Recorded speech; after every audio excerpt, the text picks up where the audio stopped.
আমি এই গাড়িটা তৈরি করেছি, এতে তেল লাগে না, বিদ্যুৎ লাগে না। পাম্পের সামনে মাইলের পর মাইল লাইন, তেলের জন্য হাহাকার আর আকাশ ছোঁয়া দাম।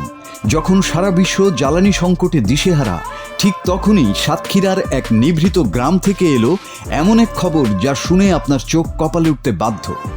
তেল নেই, গ্যাস নেই, এমনকি চার্জ দেওয়ার ঝামেলাও নেই, তবুও ছুটছে প্রাইভেট কার। শুনতে সায়েন্স ফিকশন মনে হলেও একই বাস্তবে রূপ দিয়েছেন সাতক্ষীরার মেধাবী সন্তান শেখ ফারুক হোসেন। নিজের গ্যারেজে মাত্র 2 মাসের পরিশ্রমে তিনি তৈরি করেছেন এমন এক ম্যাজিক গাড়ি যা দেখতে যেমন আধুনিক, এর প্রযুক্তি ততটাই বিস্ময়কর। 5 জন যাত্রী নিয়ে অনায়াসেই এটি ঘন্টায় 80 থেকে 90 কিলোমিটার বেগে ছুটতে পারে। কিন্তু আসল রহস্যটা কোথায়? ফারুক হোসেনের এই উদ্ভাবনের মূল চাবিকাঠি হলো এর সেলফ জেনারেটিং পাওয়ার সিস্টেম। গাড়িতে ব্যবহার করা হয়েছে 60 ভোল্টের 5টি ব্যাটারি এবং একটি শক্তিশালী মোটর।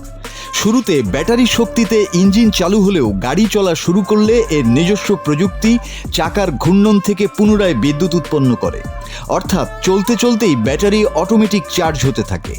বাইরে থেকে কোনো প্লাগ বা সকেটে চার্জ দেওয়ার বাড়তি ঝামেলাই নেই। প্রায় 10 লাখ টাকা ব্যয়ে নির্মিত এই গাড়িটি সম্পূর্ণ শব্দহীন এবং পরিবেশ বান্ধব। নেই কোনো কালো ধোঁয়া, নেই কোনো ইঞ্জিনের গর্জন। এই গাড়িতে চড়ে যাত্রীরাও পাচ্ছেন প্রিমিয়াম অভিজ্ঞতা। ফারুক হোসেনের এই স্বপ্ন এখন ডানা মেলতে চায় সারা বাংলাদেশে। তিনি বিশ্বাস করেন সঠিক সুযোগ পেলে এই প্রযুক্তি পাল্টে দিতে পারে দেশের পরিবহন খাতের চেহারা। পাম্পে যেয়ে দীর্ঘ সময় দাঁড়িয়ে থাকতে হয়, ভোগান্তি হয়। আমি চিন্তা ভাবনা করলাম যে তেলবিহীন গাড়ি বানাবো, এই পাম্পে আর আসবো না আমি তেল কিনতে। তাই আমি নিজে চিন্তা ভাবনা করে নিজের উদ্যোগে আমি এই গাড়িটা তৈরি করেছি। এতে তেল লাগে না, বিদ্যুৎ লাগে না। এই গাড়ি যখন স্টার্ট হওয়ার পরে ম্যাগনেটে বিদ্যুৎ তৈরি করিয়ে এই ব্যাটারি চার্জ হয়, হলে দীর্ঘ সময় এই গাড়িটা চলে। এই ইঞ্জিনটা তৈরি করতে আমার 2 মাস সময় লেগেছে। অনেক ইঞ্জিন বানাইছি ফেলাই দিছি, এক চান্সে তো কোনো কাজ হয় না। তবে এই অদম্য প্রতিভার পথে এখন বড় বাধা অর্থ আর উচ্চতর গবেষণার সুযোগ।